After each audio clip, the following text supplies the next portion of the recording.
Actress Evanna Lynch's story sounds like a bit of a fairy tale. You know, she was this big Harry Potter fan who went on to get her all-time favorite role in the film, that of Luna Lovegood. But we all know the saying that everyone's fighting a battle. You just may not necessarily know what it is. Evanna has opened up about her life in her memoir, The Opposite of Butterfly Hunting, the tragedy and the glory of growing up. I'm so thrilled that Evanna joins me now. Evanna, thank you for taking the time out to chat to me. Oh, likewise. Thank you. Thanks for having me on. Congratulations on the book. Oh, thanks. Thank you. I was having a look at your Instagram, and one of the quotes that you put up was, you put up a post of the book and you said, "My book is out. I'm not sure what to say about it at this point. I'm just very tired." Yes. How have you, like, it's one thing to sort of, I suppose it's a bit cathartic to get all of that out there, Yeah. but you're doing that on your own. You know, I know you're sending it off to people to have a read and stuff, and you've exposed yourself. And then Yeah. you have to come and do this, chat to me, chat to other journalists. So you're going through it again. How are you dealing with all of that? Yeah, it's strange because the book writing is so private, it's so quiet, and it's this kind of capsule really where you go into these deep parts of yourself, and that felt very safe and nice, but very lonely. So definitely there is a part of me that's like, whoa, it's a lot of personal stuff for in such public settings. But it's nice. I've always had, like, my career has always been public, and it's nice to have it in my own words. And I think before, a lot of the time, my words on this subject in particular have been taken out of context. So it is a relief to finally have that truth out there. And the thing that's nice is that because I share so much in the book, all personal stuff, and it is it's all out there, people have been nice about just talking within the realms of the book, because sometimes there are things in life that you share and maybe you're still going through it and it's too vulnerable. So I feel really grateful that everyone I've talked to so far has understood that I'm going to be very public, but about these things I'm not going to be public about everything. And I think it's important to have those boundaries. So what made you want to write this book? Really, I suppose my experiences with talking about the subject so openly, and finding that my words were getting garbled, they were kind of read back to me or shown back to me, and I really felt, oh no, that's not how it is at all. I really felt that my story was turned into a bit of a fairy tale, and yet I wanted to talk about it because I felt like I had things to say, I suppose wisdom to impart. And I'm constantly being asked, how do you recover from an eating disorder, how is it for you, that kind of thing. And so this book was really my attempt to answer all those questions, because I realized I just can't do it with an Instagram post or in an interview. Like, I can tell you what I'm getting at, but I can't show the nuance and complexity of the situation. So the book was really an attempt to answer those questions for good, so I don't have to keep talking about it forever. And the thing that you really want to stand out as well is, and I think it's in the opening lines there somewhere, this is not a how-to guide for people. No. And it's you have to be so careful about that. A lot of eating disorder books, even though they may mean well, can be very triggering to people. And I will say, like, it's an almost impossible task to write about eating disorders without being triggering to other people, because like they're so visceral. The eating disorder voice is so mean, and I had to find that balance of showing the meanness and showing how dark it gets, while also not, I didn't want to put things in there that would just leave vulnerable people feeling triggered. So it's tricky, but like I did that. It was important to show the reality of the situation, but also to look after the reader, because I want it to be an uplifting book, and I want people to come away from it feeling better about themselves and inspired to take charge of their health. Yeah, I love what you do as well. Not a lot of authors would recommend this, right? But you are constantly saying, if you are feeling triggered, please put the book down. Please walk away from the book. You do not have to finish it if it's not for you right now. Yeah.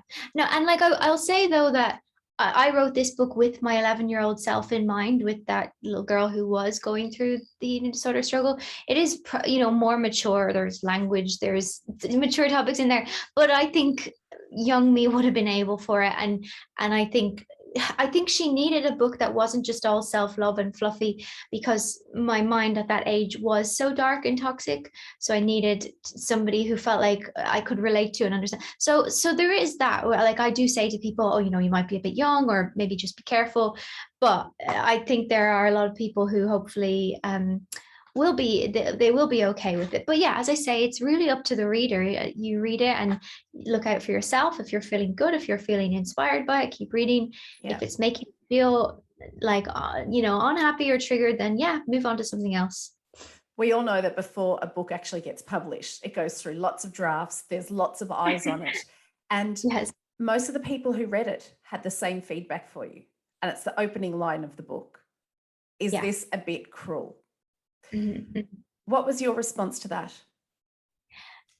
So I wasn't surprised at all, and it was actually my feedback too. So with how we worked was just on Google Docs, where you put all these little notes on the page, and there was about 3 people weighing in with opinions, and then I as well. So sometimes theirs would be, this is a bit mean, this is a bit harsh. Sometimes I would say, is this too harsh? So I said to my editor starting out, I was like, look, I'm very familiar with the eating disorder voice. I can go back to that place and be fine.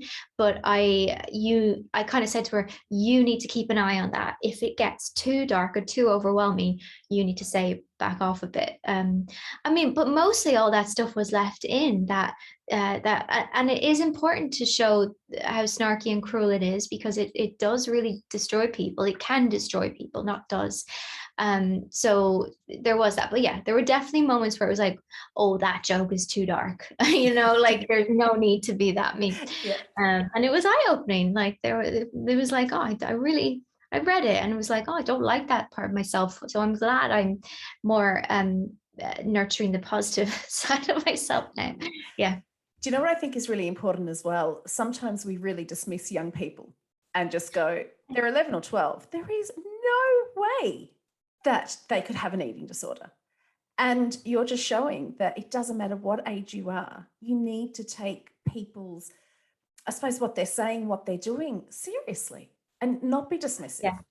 Yeah, and treat them like a human being, because Yeah. they maybe they don't have the words to express themselves, and I certainly didn't at that age. People maybe wouldn't have thought there was all that much going on, but you do have the feelings and the depth. And 11 is, to me, and I find it with so many other people, was the age where you start to question who you are and your role in the world and what is your life worth. And that's when you can find all these negative influences in your life to kind of stifle that anxiety. And I really did find that was a big thing I wanted to put in the book. I found that I wasn't really treated as a person, as a human. It was always like, well, you're a kid and you're sick, so you don't know anything. You don't know how to manage your health. And I wish I'd been kind of consulted more on how to, rather than kind of forced into treatment and forced through it. I wish I'd had more of a voice in my own recovery. Yeah. Yeah. It's interesting that you talk about that as well, because I liked, there was a line in the book and you said, when it comes to anorexia recovery, I don't approve of solely treating the body and turning a deaf ear to the soul crying out for help. A soul can still drown in a healthy body. It's not just, we need to get you to eat. There's more to it, isn't there? Absolutely. I mean, the food, the physical stuff, that's the easy problem. That it's just physics, really. It's just feed them and keep them on bed rest, and they'll eventually gain weight. But that's why people treat it, because they're afraid of tackling the deeper stuff, of like the intangible, invisible stuff. But it's not, in a way, it's not an eating problem. Like, it's not like the person physically can't eat. That's a very different health condition altogether. Yeah. It's because they won't, because they don't want to, because they have so much pain inside, like emotional, spiritual pain, all that it's making them do this to their body. So like, unless you treat that root cause, unless you address this wound inside, they're just going to keep relapsing, and they have to find a reason to recover, a reason to want to live. Because if you just feed them, they'll and they don't want to be a certain weight, then they, it'll just make it worse. It'll make the pain worse. Yeah. Yeah. People mean well. And I think they always find it really hard to find the right thing to say. And sometimes what they say isn't great. Like one of the phrases I hate the most when I'm going through something is, don't worry, this too shall pass. It's like, yeah, Oh, that's really? great. I know that this will Yeah. soon be a memory, but I'm living it right now. That isn't helpful for me. You Yeah. said the one that you hated hearing was, it will get easier. And you've Yeah. said it will get easier is probably the most offensive thing you can say to someone in the grip of pain. Tell me Yeah. about that. Yeah, I do feel that. I know. I think there's like something a bit sick about people wanting to rush to the happiness, the happy ending. And I think it's quite selfish. Like when somebody is in pain, for them to say it'll get better, it's because they want to feel okay and they want to feel better. And I think we need to be able to like hold for pain, hold for sadness, anger, all that, because those emotions are real. And if we don't honor them, we just leave the person feeling lonely, feeling isolated. And you're right, like when you are going through something, that is the most real thing in your life, and it can't be explained away or dismissed, and it dishonors you, your experience, your pain, if somebody is just like, it's going to get easier. It's like, well, who knows, might die tomorrow. So I have to be present, this is real, and Yeah. not to just like totally get lost in it. And of course people want to have hope that they'll come out the other side, but yeah, to honor it, to feel it. That's the only way out is through. You have to feel these deep emotions and honor them. Yeah. Yeah. So tell me, how did the Harry Potter obsession start and how did that help you through? Started pretty young. It started when I was about 8 years old. My mom just brought home a book from the library, and it was Harry Potter, and she read a chapter, and then I became obsessed with it, and I just loved it. I mostly loved characters, their relationships. I really felt, oh, these are my friends. If only they knew it. Which was, I suppose, connecting with J.K. Rowling really more than the characters.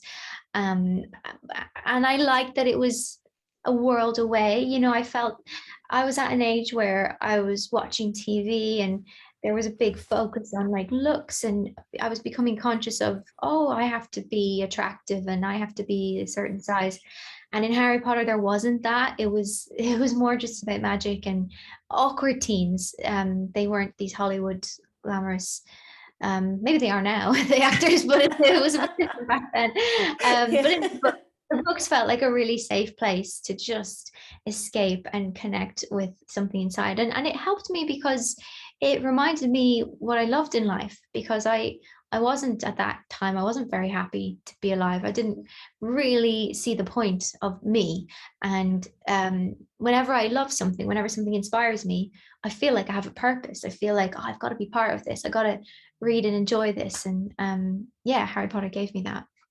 What was incredible is that you wrote to J.K. Rowling.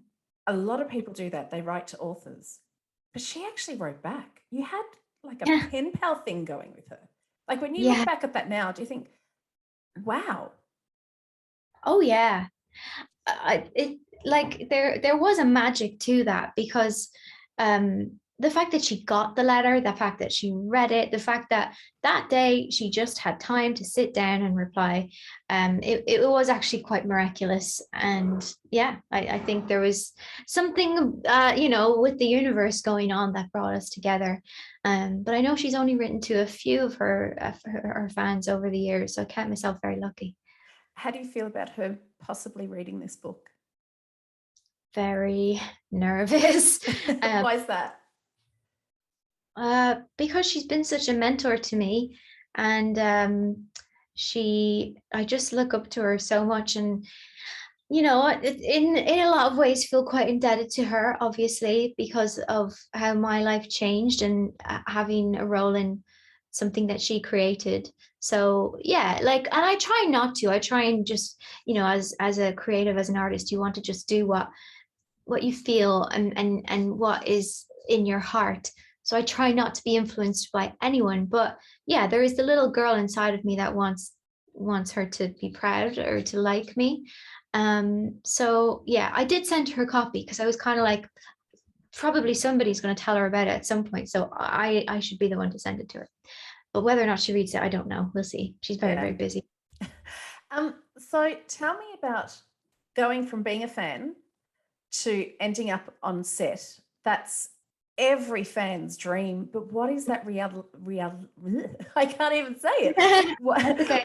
What is that reality like? Because it must be hard when you're going, okay, I'm here as an equal, but inside I am fangirling, but I can't let this all come out of me, because what will the cast think? Of course, yeah. Oh yeah, I was constantly censoring myself and on guard. And I didn't do it very well, by the way. I definitely freaked out a lot. I was pretty weird, and I just didn't have the self-awareness to stop that sometimes.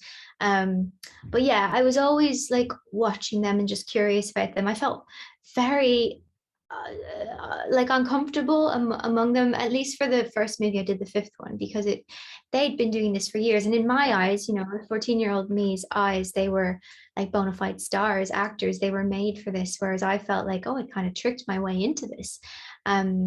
So yeah, it was like hanging out with the coolest kids in the school and just being like, oh, they're going to find out who I really am and they're going to hate me. But they were actually all so nice and very, very welcoming. Took me a while to get used to them, but yeah, I am good friends with some of them now. When you're involved in something like that, criticism is part of what happens. Trolling, it's not right, but it is out there, and that's another conversation that we need to figure out a way for trollers to be more what is the word I'm looking for, reprehensible. Like they need to be, why can't I think of the word? There need to be punishments, I suppose, in the most simplistic way for trollers' behavior, right? And there's forums everywhere, and there's the MuggleNet forum that you'd go on all the time and you'd read it, but then you start reading about yourself and you start seeing the negatives. But Evanna, you start contributing to the negatives. What was that all about? That was my way of like handling it. And by the way, it's nothing against MuggleNet, because that's actually the website where I found out about the audition. So it's had many positive influences.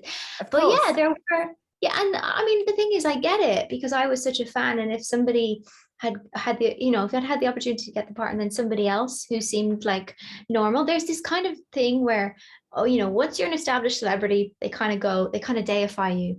But when you're like a normal person trying to enter that world, they're like, who is she? Who does she think she is? And there was a bit of that at first, of like picking me apart. And, I used to go, because I was a fan, I used to go to these forums all the time and chat with them about the movies and about the books, everything.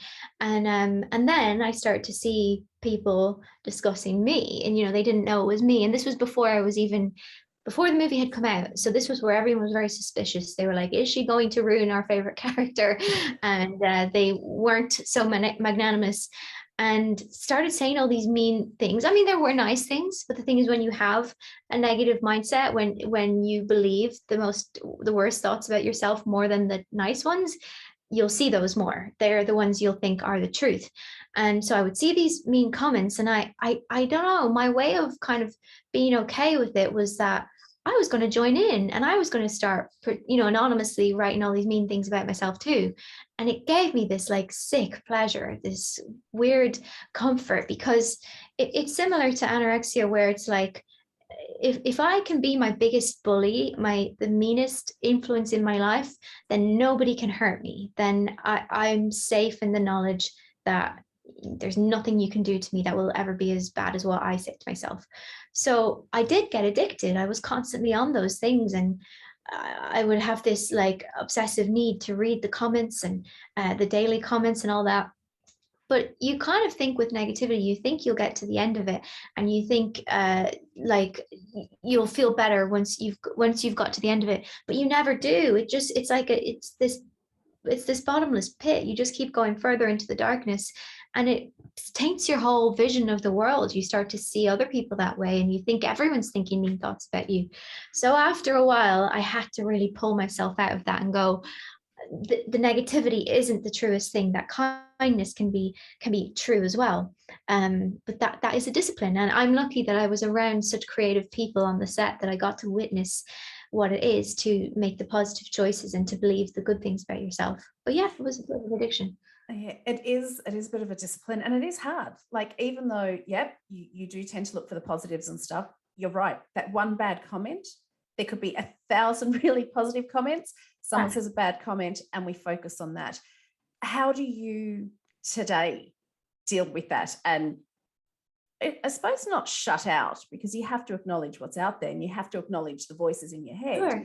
But how do you silence that voice and go, I see you, I acknowledge you, but you're not going to take up all the space in there? Of course. Well, one thing is that I don't pursue those people anymore, those negative. I used to have, friends around me who wouldn't make me feel good about myself, who there was a competitiveness, and even like I'd be attracted to men who would treat me badly. And that I don't do that anymore. Maybe I have a curiosity, maybe there is this old temptation to be like, oh, I wonder if I can convince that person of my worth. But I've just found it never works out that way, that they really do destroy. So I make better choices about people. Um, and I also have just done enough work on myself that the negative, like really mean comments, I kind of can laugh at them. And I also know anything someone says about you is a reflection of themselves, of their inner state, even if it's a positive. So, like, whatever they point out in your book is something that's going on with them. So if they're saying something kind of nasty and cruel, it's because they don't feel good in themselves. So I try to take all the feedback that way, of like, if they're saying something beautiful and lovely, that's a beautiful person, and that's great. I'm glad I connected with them. If they're saying something cruel, that's somebody I want to avoid. But I think, I'm at a point where hopefully, and I'm not invincible or invulnerable, but hopefully things that people say about me, they don't rock me as much, whether Yeah. it's praise, I don't go swooning, or if it's nastiness, I don't crumble, I don't fall apart. And I think it is about that. It's about working on yourself enough that you have a solid inner foundation, that people can't destabilize you anymore. Yeah.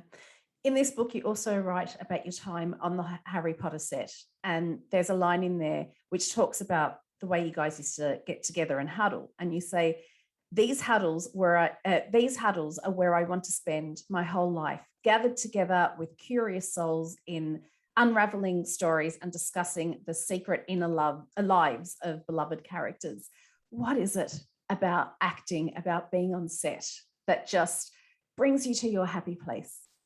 Yeah. Oh, I mean, I love that those secret worlds, because it's very childlike, and it is just child play, really, that we're imagining these characters and these worlds, and we're making them up together. Even though we're grown adults, we're talking about them like they're very serious, and that it's truth, it's crucial.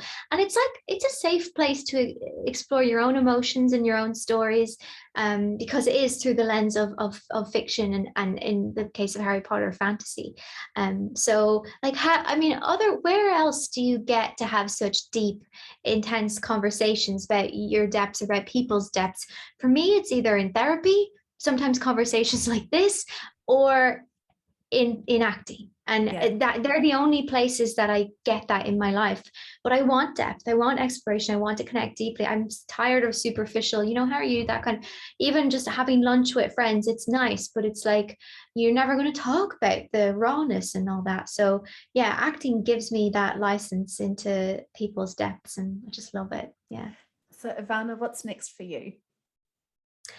I think, well, actually, speaking of acting, I want to do a bit more theatre next year, because I really love it. And it really took a hit during the pandemic, during lockdown. So, yeah, 2022, I hope to do more theatre. And I would like to write fiction next. Yeah, I'm very much done with non-fiction. It was a bit hard on my poor family to have to go through all that, to have that out there. So yeah, I'd love to write. I have a few ideas for novels, but I'm quite daunted by the idea of fiction. So I'm going to take it slow. Yeah. Do you know what? I cannot wait to read that. As I Oh, told you thank before you. we came on air, I absolutely love your writing style. So I cannot wait to read what comes out next. That's so kind of you. Thanks for reading it and being so lovely. Thank you.